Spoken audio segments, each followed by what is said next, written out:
Hello and welcome everybody. This is your host, Learvok, and you are just in time for more Bioshock Burial at Sea, Episode 2.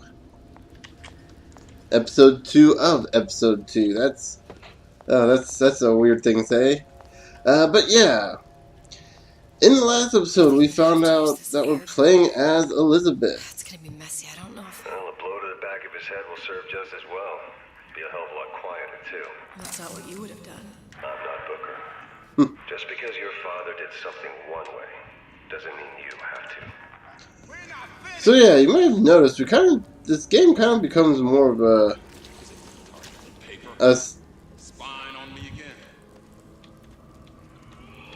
This game became a stealth game. Like, there's stuff on the floor that we can interact with, whether we want to or not. You'll want to get the drop on him, and quiet. He can't hear what's only in your head. Well, he's not getting up anytime soon. And what with his head all attached to his body. From here on, it's only gonna get worse. And how much worse is up to you.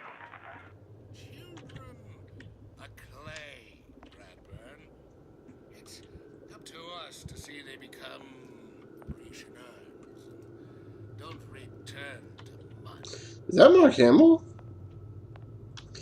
But yeah, so now we're playing a stealth game. Isn't that interesting? Like, this is very oriented on stealth because, as you may have been able to guess, Elizabeth is not physically strong compared to Booker or Comstock. Now let's get his lockpick. Oh, right, because we, gotta get used to that again. I want to say something real quick, and I may actually play a bit of Clash in the Clouds after this, but I've been playing Clash in the Clouds, which was the first piece of DLC, quite a bit, and I'm actually enjoying it. It's basically the entire game minus all it's just all the combat, and you just fight enemies in waves. It's pretty fun. But yeah, notice we're in a school.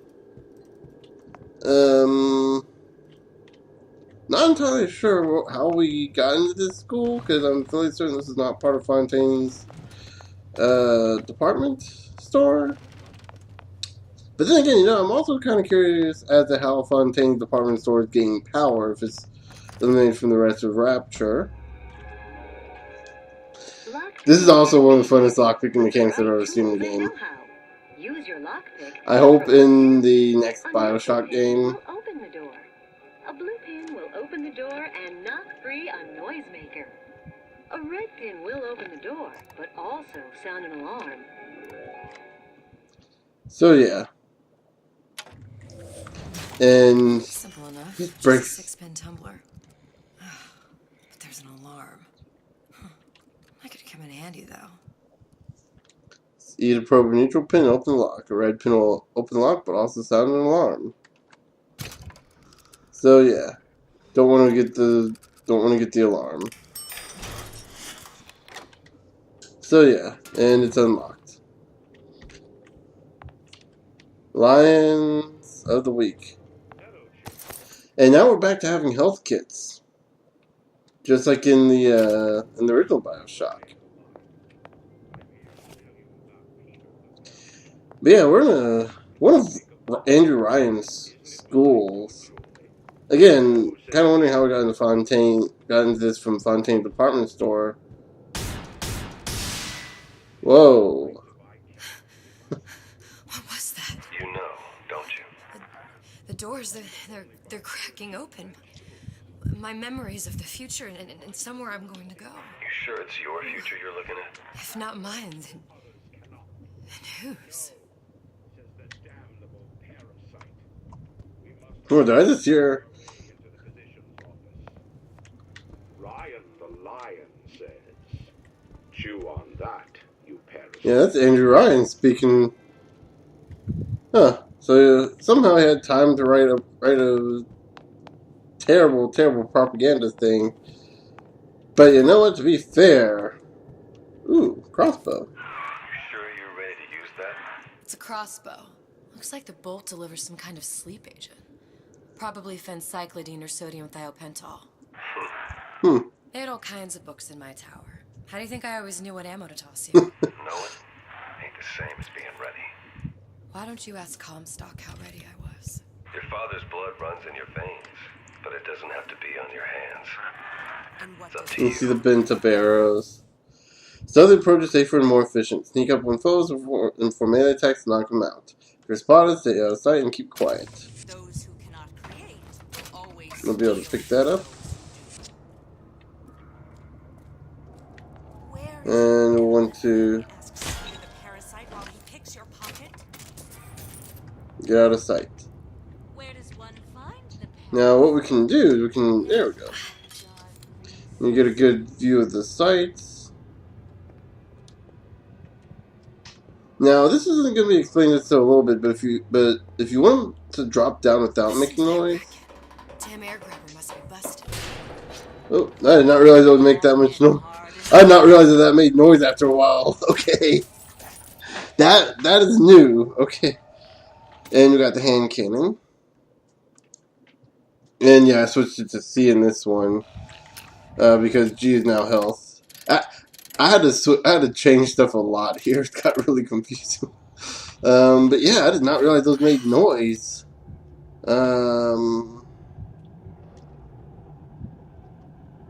Yeah, we can get up here. But like I was trying to say, if you want to drop to the floor, because just listen real quick. I'll be quiet and let you listen here. You can hear her landing. However, if we hold down control, that's... Do we not have that yet? Oh. Oh, okay. You have to do it while you're in the air. You can't do it. You can't do it before you press space. So it's like you have to press space and then control. So, and you notice that you don't hear it as much. That's your stealthy way of landing. That is, you have to hit control. I don't know why they kind of force you into doing that. It seems kind of arbitrary in the long run, but at the same time, it's a gameplay mechanic I can sort of get behind.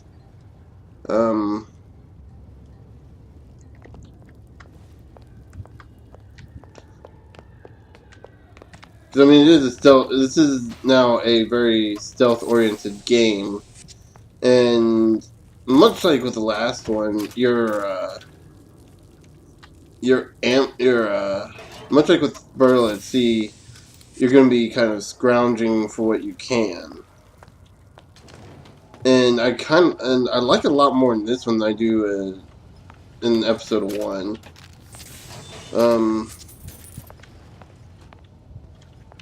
Upgrades also work a little differently than in the other games. You actually have to find your upgrades. And we still have the magic arrow. I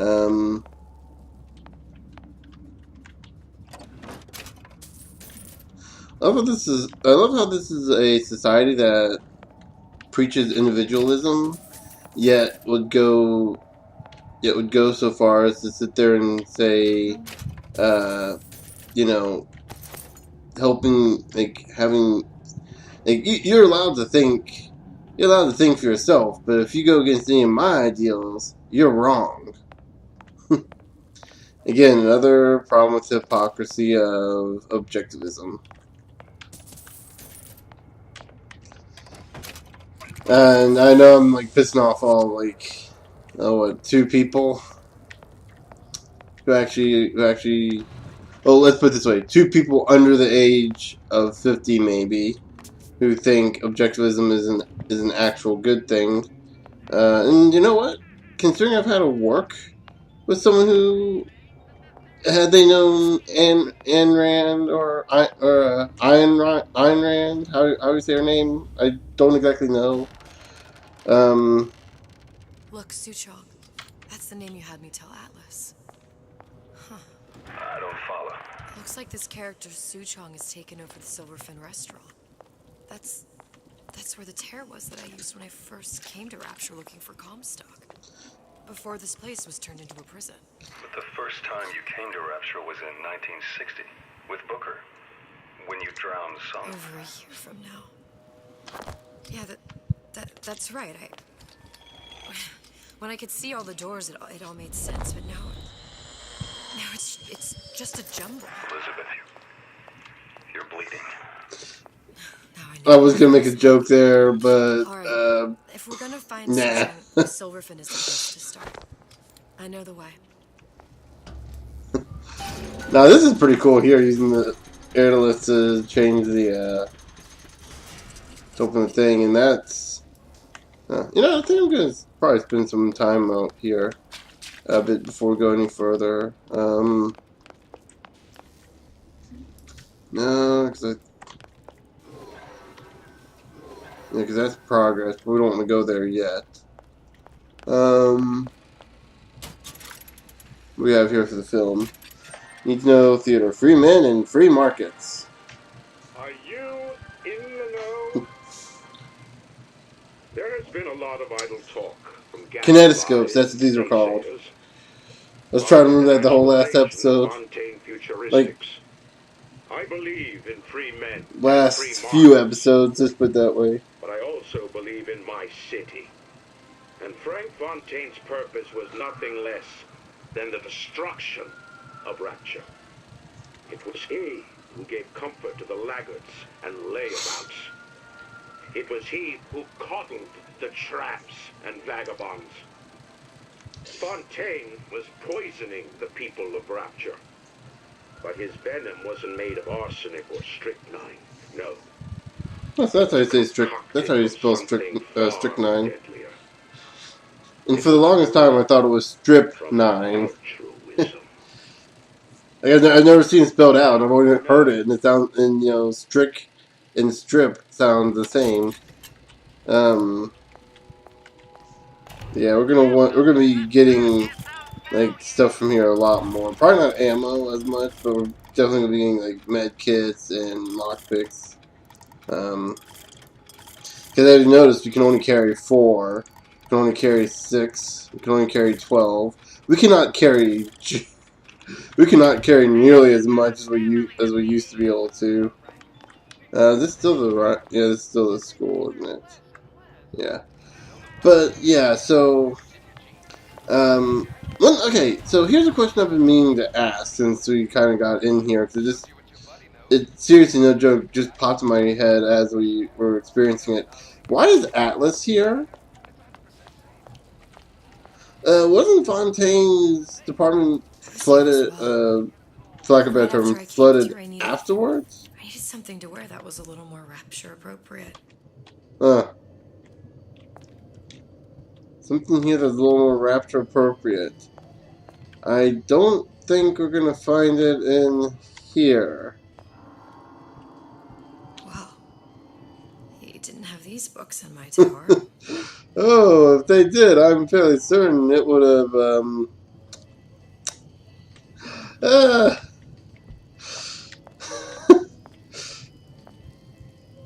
at least we know where Sandra Cohen gets his, inspiration from. At least the painted on mustache. Or we could do this the fancy one called a moustache. Or would that just be the saying way? Props to all those who get the reference. And so that's what a Big Daddy looks like underneath that helmet. Nice. I'm not gonna lie. Obviously that's not what a real Big Daddy looks like. That's just... But it does kind of speak to the idea of Rapture being this free market.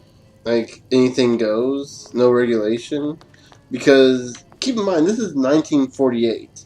And we're seeing gender benders. A guy whose sexuality knows no boundaries. Yeah, is this male? Is this female? No one knows. I'm fairly certain it's probably a dude, given the hair and the lack of a bust. I can't really tell. Also, I think it'd be a little funnier if it ended up being a dude. Uh, the farmer's daughter. Isn't there a summary of the book of this somewhere?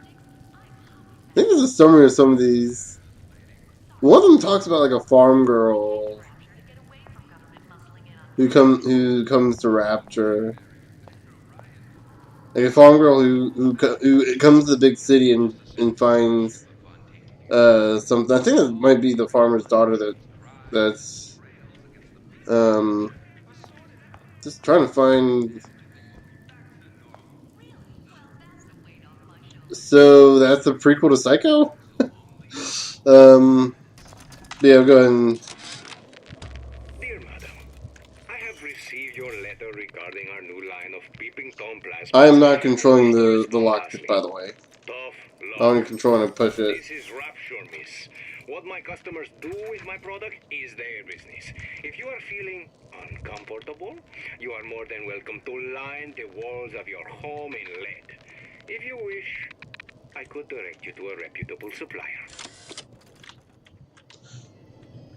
So yeah, that man was talking about a plasma he's selling. And we'll get into that here in a second. And oh look, that's our old dress. Hey, there you are. So I guess we're wearing what we wore. How many times have I asked Antonio for lockers with actual locks on them? I come back from lunch and the ensemble I just bought is gone. Stolen. But here's what takes the cake. The thief left an outfit in exchange. At first I was going to toss that thing. But then I kind of fell in love with it. It's an old-timey number with a corset, no less. It ain't exactly today's fashion, but I'm a girl who can tell good craftsmanship when she sees it. I can't help but feel like that was a bit of a jab at the people who criticized Elizabeth's outfit in the first game. In Infinite, when you saw the trailers and you saw her in the original outfit, and people were like, "Oh, she looks so Disappeared from sight. she looks so slutty" or something like that. Even though it's like, even though it wasn't all that bad, all it was showing her cleavage, which at the time we didn't know anything about her. I mean, she could have been type. Slicers. It could have been We can typical use this outfits at the plasmid and see them time. through Hold on, the let me walls. see here. Is this? Worst comes to worst, turn completely Oh, invisible and that's get the cool. They drop on switched them. it. So yeah, here we have the Peeping Tom plasmid. If we hold it, if we hold down the button, we turn invisible, and they can't see us. But we can see them through walls in the form of these kind of ghostly shadows. White means they aren't alerted. Yellow means they are alerted. And right there. Really? You're gonna force me to? Hurry up and come out. I got a lot Okay, and right there you see the red means he knows we're here. Yellow means they don't know we're here. When they're red, we cannot actually attack. We cannot actually hurt them. We can use the stun darts to stun them, but we can't actually hurt them. Don't leave me. When they're yellow, we can still knock them out.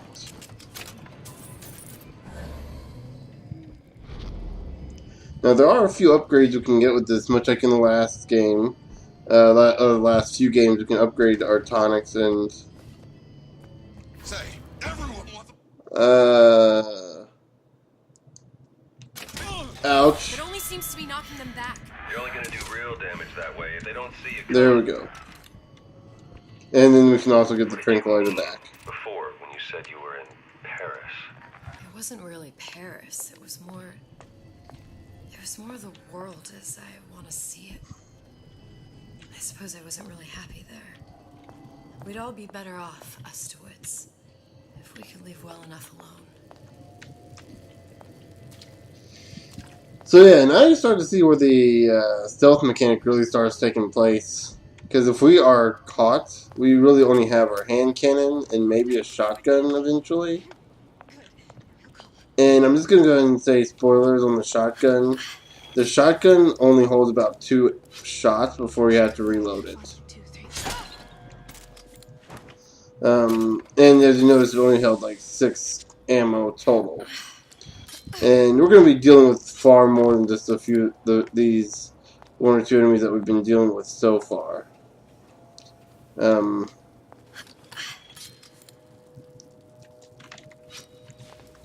So yeah.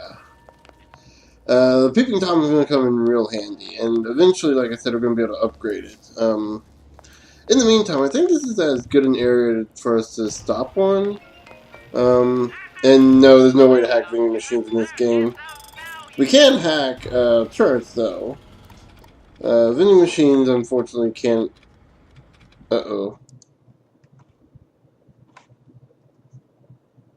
And... Okay. Okay. I accidentally hit the Windows key there. Sorry about that. Guess this is the end of the episode anyway. I was planning on ending the episode anyway, so... in the next episode, we'll be heading into the elevator. Make sure there's no real way to... No... We'd see a lock. We'd see a lock. Because hacking is the same thing as lockpicking. Yeah, the next episode we'll head into the elevator. Until then, I will see you guys. Excuse me there, I thought I was about to burp. I'll see you guys later.